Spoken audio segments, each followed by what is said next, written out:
abusers.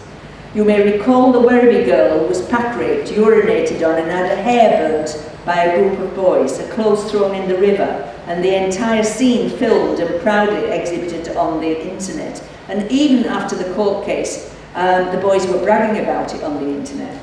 And wasn't there a case in Adelaide where the girl was tied to a tree, burnt and died? Although more than half of sexual abuse involves penetration, almost a quarter of children with disabilities suffer non-contact abuse, exposure to pornography, indecent exposure and sexual harassment. Now, around 4 million Australians have a disability. The rate is the same for males and females.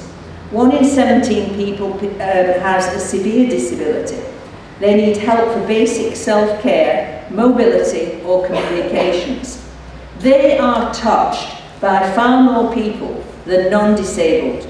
And unlike the rest of us, their touching doesn't decrease with age.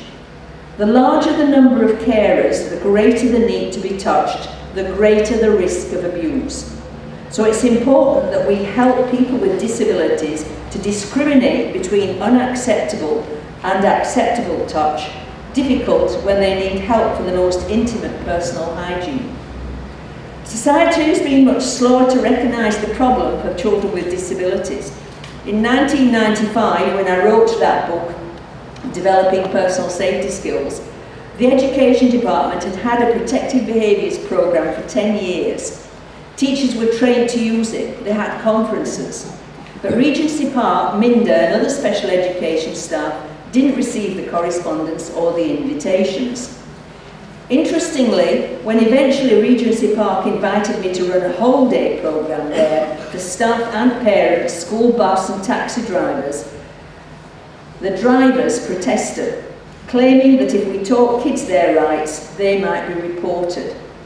Given the number of bus and taxi drivers caught, that made everybody think. So why has the abuse of disabled people been ignored?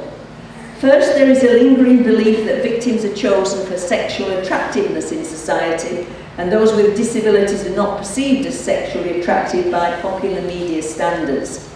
People don't realise that sex abuse is about the strong controlling the weak for sex. It's about the abuse of power, and disabled children are obviously the least powerful in society. They're also chosen because they're valued less highly by society as a whole. Sex offenders argue that it doesn't matter if they're used because they don't understand what's happening. They may not understand as we would, but sexual abuse doubles the disadvantages associated with their disability. Margaret Kennedy listed them. Victims feel twice as powerless, anxious, helpless, angry, embarrassed, depressed, frustrated, fearful, stigmatised, disadvantaged, blameworthy and socially isolated than they were previously. Thirdly, offenders deliberately choose those with communication disabilities because they know that police are unlikely to charge them if the victim is the only witness. To cope with cross-examination in the criminal court, you need very sophisticated communication skills because the whole point of the defence is to try to trick you. And it's very easy to trick children just by the language that you use. And as a consequence, a great deal of maturity is needed to cope with the court, and few children possess that.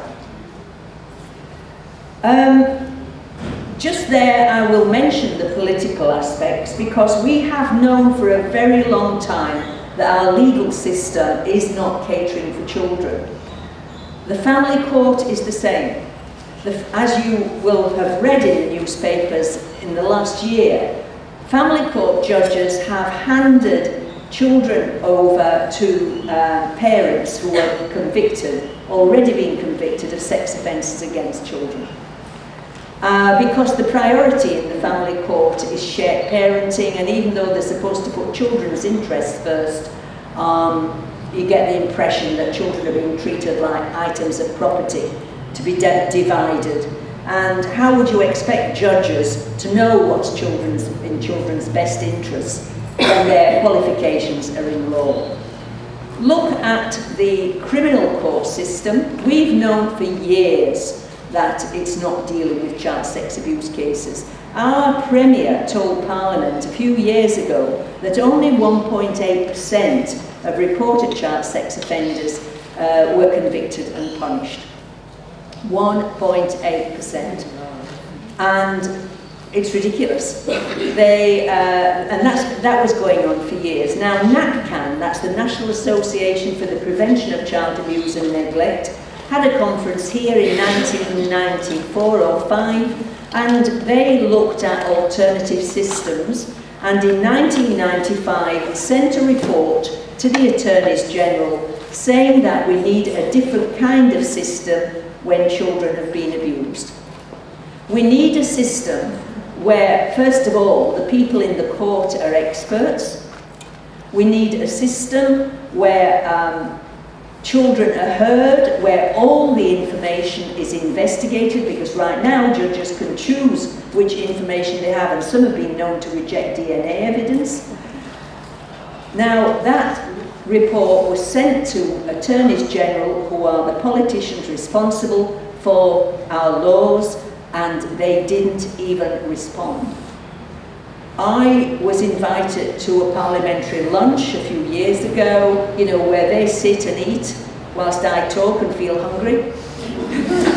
And I mentioned this, and one of the politicians said, yes, but Attorneys General only talk to lawyers, and lawyers like the system as it is because it's easy to get their clients off, even if they're guilty.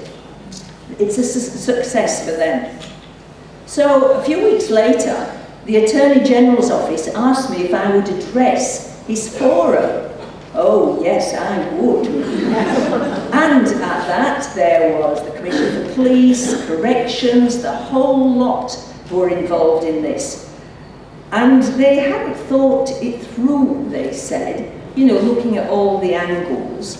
But when I mentioned what this politician has said, the Attorney General said, oh, well, it's not me, it's the Conservatives in Parliament, and they don't want change. So everybody knows that it's not working. Why isn't it changed? There's a lot of work to be done in that area, because unless you're convicted, you're not likely to get treatment. And okay, treatment doesn't always work, but I know of cases where men, in this instance, did not like what they were doing. They wanted to stop. They volunteered to have hormone treatment. It's a pity they call it chemical castration, because that puts everybody off. And it's worked for them because they wanted it to work. So they're not all career pedophiles, but some are, and they obviously should be jailed for a very long time. But that is a situation that is really political. And, you know, if only everybody got onto Attorneys General, I think they would feel that they needed to do something, but not enough people are concerned. They're always concerned about somebody being accused wrongly, which is a very rare event. But as I mentioned earlier, reports are not being made about children with disabilities. The disabled daughter of one of my colleagues was molested in the toilet at Minder by another intellectually disabled man when she was attending an arts course, and her mother found it hadn't been reported to police because, quote, they aren't likely to do anything about it. And that, of course, is true. The son of one of my students was sexually abused by a volunteer at a rural school last year. That wasn't reported, possibly because the principal wouldn't want management to know that he had allowed a volunteer to take a group of learning disabled boys to a distant classroom for additional reading without a teacher being present. But again, it's unlikely to have ended up in court, so people are not reporting it. And because they're not reporting it, the people who are doing this are not getting any treatment either. One of my former students rang me. She'd witnessed an intellectually disabled volunteer sexually abuse a little girl with cerebral palsy in a classroom at lunchtime. She handled this badly and told all the staff in the staff room what she'd seen. And they said, oh, you must be mistaken. That woman loves our kids. She's been volunteering here for the last 10 years. She phoned me, help, what should I do? I said, you have to report it. The next day, She rang me back. She said the principal had sent for her and reminded her that she was new on a contract and they were short-staffed. She phoned me again saying that she wasn't going to make the report as she hoped for a longer contract working there. One thing I would like to emphasise is that children, and don't ask who did report it, will you? One thing I would like to emphasise is that children and young people are not necessarily safe simply because they're in a group. It's just as easy to seduce a group of boys in particular as it is to seduce one. I mean, you will have heard of Boy Scout groups, of choir boys where a large number of boys have been, and camps where a large number of boys have been abused. And this certainly happens when they get caught in paedophile groups. It is just as easy to seduce a group of boys as it is to seduce one. There is no safety in numbers, which is one of my mother's favourite sayings. And if a new boy resists joining in, the sex offender uses psychological warfare and humiliates him. What's wrong with you? It's fun. Look, everybody else does it. You're weird. So the kid who doesn't want to join in is made to feel the one that's different. Offenders introduce sex talk and porn to desensitise and normalise deviant behaviour. They say, look at this. They make movies about it. You know, what's wrong with you? Why don't we try it? And then they also blame the parents, because if they haven't had sex education, oh, your parents don't care about you, otherwise they would have told this stuff. And they alienate the child from the family. Boys like to be the same as their mates. They join in reluctantly. And worse, sex offenders get victims then to bring their friends along, sometimes offering money as an incentive. I've met the victims of Magistrate Peter Liddy, who these guys feel really guilty because they brought young friends and they got abused as well. Now they're adults and it's still lingering, the self-recrimination and guilt. Not only does it ensure, though, that when they've got a whole group of them, they have a wider choice of victims available, but as older ones lose their attractiveness, there are replacements already lined up. A big advantage is that boys will not dob in an abuser if their friends are involved. That's a big advantage for the sex offender. If boys' bodies respond to being touched, and most do, of course, it's easy to convince them that they wanted it, it's their fault, it's their responsibility. They liked it, and maybe they're gay. Kids are also confused when told that what is happening is okay, but they have to keep it secret. Terrible things will happen. And when abuse becomes violent and painful and they want to opt out, they find they're trapped. You're a bad kid. You should have said no in the first place and you didn't. You knew what was happening. If you tell, you'll get into big trouble. Children with disabilities are especially vulnerable if they have low esteem, are scapegoated, and lack physical affection, attention, and approval. Pedophiles specialise in making them feel loved and valued because when they succeed, are trusted and regarded with affection, they're unlikely to resist sexual demands. When we asked boy victims what could have protected them, they said this was 200 men who'd been victims as boys. We asked what could have protected you. They said, first, physical affection and approval from their dads, many of whom were missing or drunks or just not being dads. But some dads are afraid to show physical affection to boys because they think it's going to make them sissy. And what we found is the best protection there is, physical affection and approval. Second, had they known about the functioning of male bodies, adult male bodies, about erections, masturbation and ejaculation before they were abused, they would not have been made vulnerable by virtue of their curiosity. So they need both sexuality education and safety information. Sex offences against adults and children with disabilities usually involve a breach of trust.